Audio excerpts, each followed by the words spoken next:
Medak and Rangareddy districts. You give power to them, starving the people in the entire Telangana. At least we expected some employment opportunities. You go to any industry, in public sector undertakings, 90 to 95% of the employees are from the other regions. The remaining 5 to 10% from Telangana. That were the lowest ranks, chaprasis, sweepers, scavengers, etc. In private sector undertaking, even that much you don't have. Have you not developed other districts? You have developed Visakhapatnam. We are happy about it. Today, Visakhapatnam is one of the most important industrial towns in the country, not only in the state. What have you done to Telangana region? Have you started any major industry? On the contrary, they are closing down industry after industry, which was started by the Nizams. Azam Jahi Mills was closed more than 10 years ago, Warangal.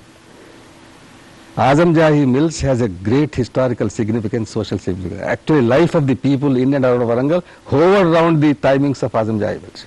Gave employment to 10,000 people. Gave boost to economic activity in and around Warangal. Closed. 10,000 employees thrown out of employment. The reason they say is because that industry is incurring losses. Okay, if industry is incurring losses, it has to be closed down. You must have the same policy for every industry. I'll come to that a little later. Spinning mills in Adilabad closed down. Sursilk mill in Sirpur is closed down. DBR mills in Secunderabad is closed down. Alvin factory in Hyderabad is sold out. Now another major industry, sugar industry, which was also the largest sugar factory when it was started by the Nizam, that is on the verge of closure. Why it is likely to be closed down? Because some time ago when NTR was the chief minister, that industry was getting abnormal profits. And some sugar industries in coastal districts and Rayalaseema were incurring losses. Ujur, etc. So to save those sick sugar mills in other regions, the government diverted the surpluses generated by the sugar factory in Bodhan. Those funds never came back.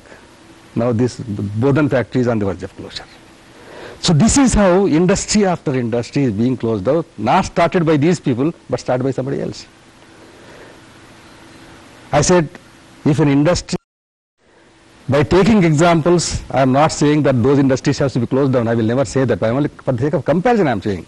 The kind of treatment which the governments of the successive governments have been given to us. There is a huge steel factory in Visakhapatnam, you know, one of the big steel factories. That factory has incurred a loss of 1,500 crores of rupees over the last 3-4 years. What was the loss incurred by Azam Jahi Mills? 30 crores. The entire government machinery moved to save that Visakhapatnam steel plant. It has been saved. Whatever the method, it is functioning. And we are happy about it. If you could save an industry which has incurred a loss of 1,500 crores of rupees, if you could save that, can't you save an industry which has incurred a loss of 30 crores? No answer. There is a fertilizer factory, I should say there was, it is now closed down. There was a fertilizer factory in Ramagundam, the government of India undertaking. That is closed. 100 and odd reasons are given. Two important reasons are, number one, non-availability of quality coal. See the irony. Ramagundam fertilizer factory is in the coal belt of South India.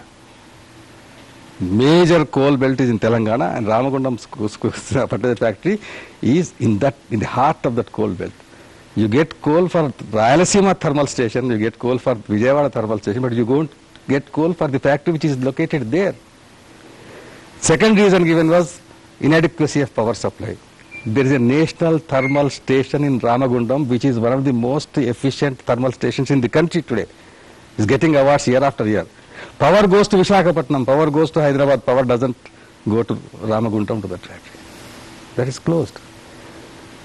The day, this is so ironical, the day on which an announcement was made about the closure of Ramagundam fertilizer factory, another announcement appeared in the press saying that government is going to start a fertilizer factory in Nellore district. How do you decide? So friends, this way I can go on and on, but I will touch upon just one factor and then stop. That is about colonization. The word colonization I am not using. The States Reorganization Commission in the year 56 said that if Telangana is merged with Andhra, the enterprising Andhras will convert Telangana into a colony. That is the jargon used by them. Go to Hyderabad. You people of Telangana feel that they are aliens there. In and around Hyderabad, there is an influx of outsiders.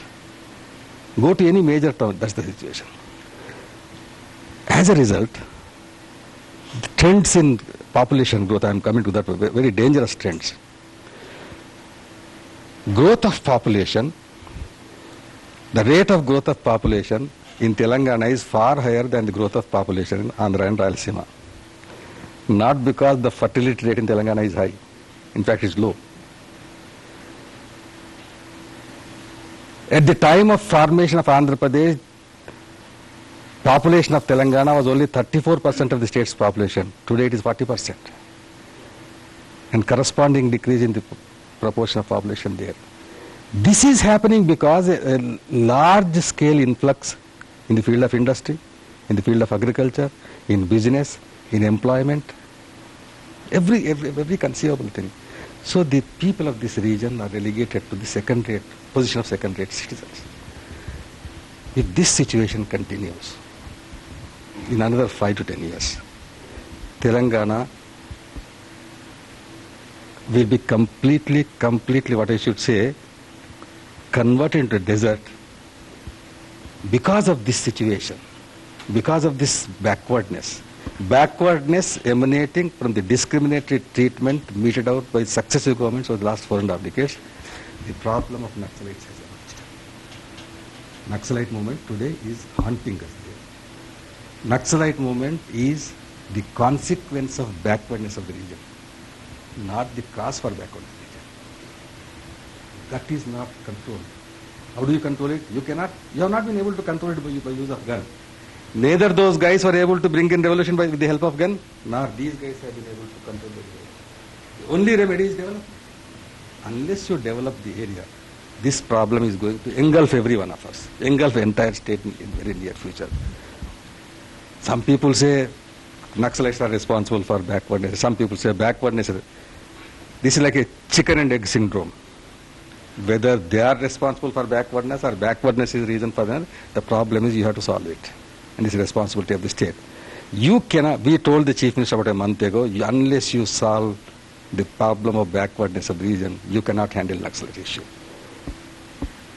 What will you do? I will tell you more details. Friends, I will stop here. I am not going into the other areas, even though I would love to go there, but in discussion.